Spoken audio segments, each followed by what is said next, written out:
Today you find me at the wheel of something really rather special.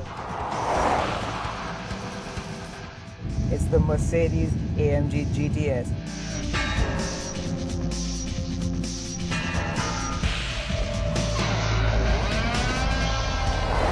The moment I laid eyes on it, I was at a complete loss for words. And there's a very good reason for that. Just look at it.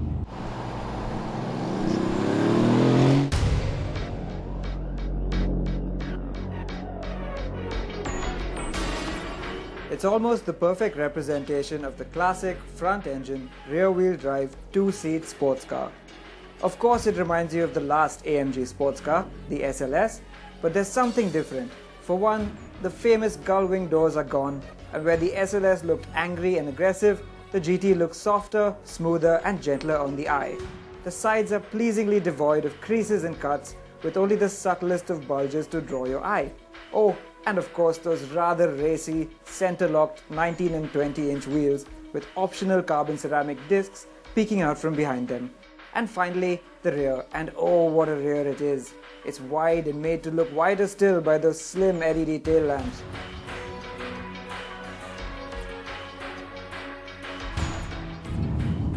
It is the second sports car to be developed in-house by AMG, and as such it is a replacement for the mighty SLS gullwing. However, it's not a direct replacement for that car, because while that was a big 570 horsepower answer to Ferrari and Lamborghini, this one, it's smaller, it's lighter, it makes less power, and it's more of a competitor for the Jaguar F-Type and the Porsche 911 Turbo.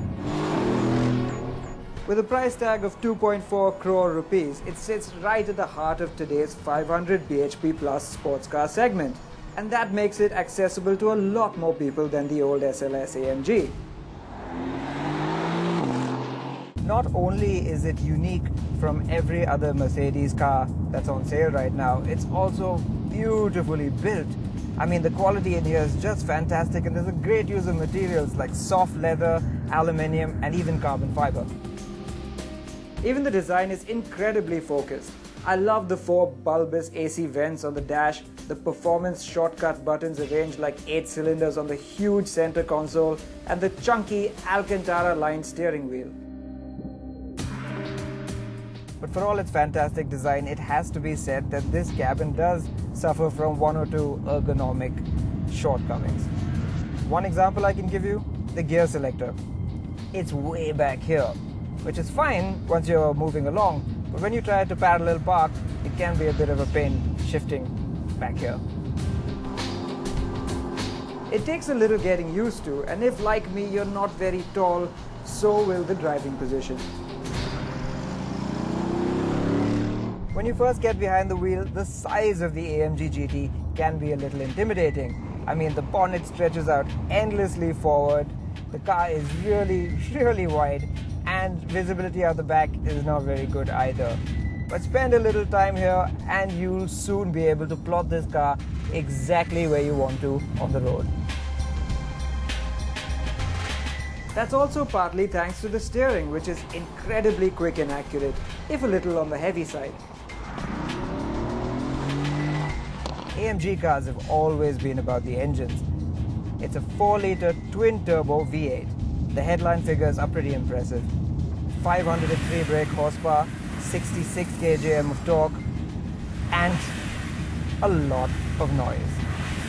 I'm driving it in quiet mode right now, so you can hear me speak. But listen to this.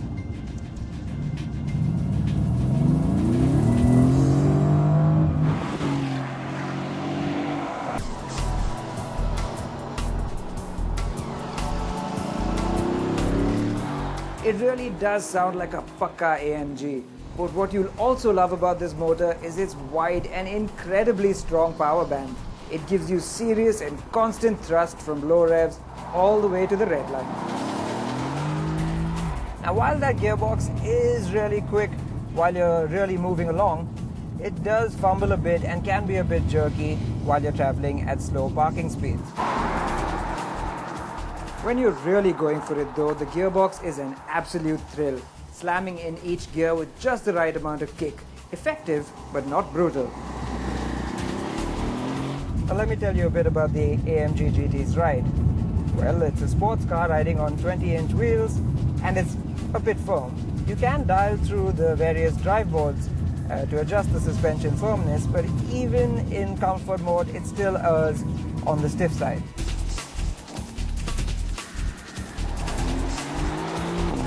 The upshot of that firm suspension is that this car feels really planted and really fun around corners.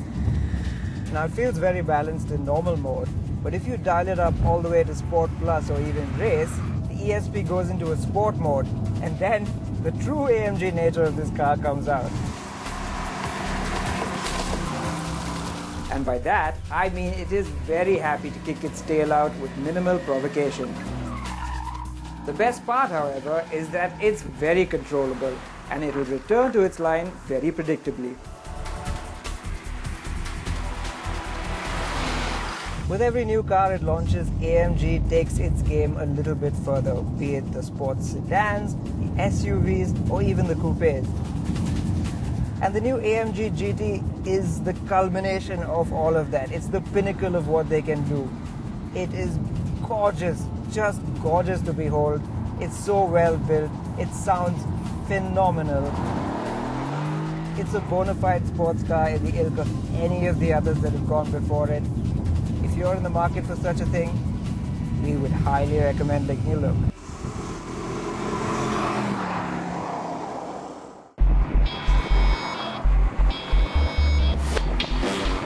Now it's true that the AMG GT delivers an abundance of power with pin-sharp dynamics, which is why everyone in the office wanted to take the wheel. Then the thought struck us, why leave it at just one AMG?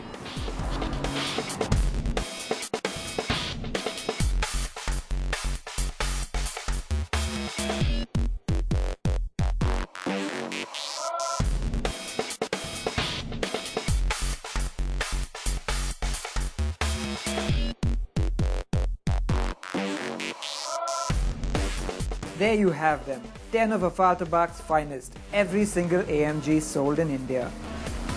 The plan was simple, drive up from Mumbai in a few of these cars and catch up with all of them in Lonavala. Welcome ladies and gentlemen to the growly green giant itself, the Mercedes-AMG G63 Crazy Color Edition. Yep, it's even got the word crazy in its name. If there's any car here that can rival the AMG GT for a sense of drama, an occasion and road presence, it's got to be this one. Well, we're talking about this car now from the back seat because after all, this is an S-Class and most owners are going to be sitting here. They are going to be in this really lavish back seat. But this car has got the AMG treatment, and this S63 AMG is possibly the fastest way to get from one board meeting to another board meeting. Now, one of the cars that made the biggest impression on us this year was this new C63 S. Now, the S stands for special. Now, this standard car has enough grunt as it is, but the S gets 503 horsepower. 503 in a car of this size. It feels just insane. Now this SLK, it's the last of the Mohicans or the last of the naturally aspirated AMGs. This 5.5 litre V8 puts out 414 horsepower, but it's not just the power output, but just the way it puts the power down, which is really a large part of this car's appeal. And before you knew it, we reached our playground for the day. 10 AMGs, nearly 5,000 bhp at our disposal. It was like going to a buffet and having all your favorites there. So we decided to taste all, but indulge in only a select few.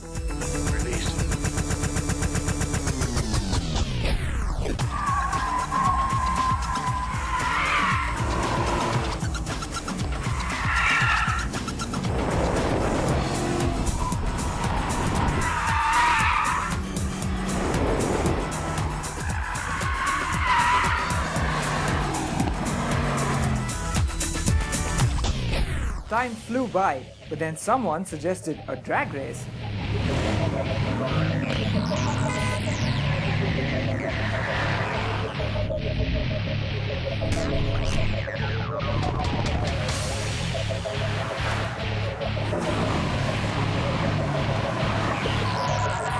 You can tell how much fun we had. That couldn't be said for the film crew who had their hands full with everyone racing. But when you have 10 AMGs and an airstrip, it's only about one thing: power.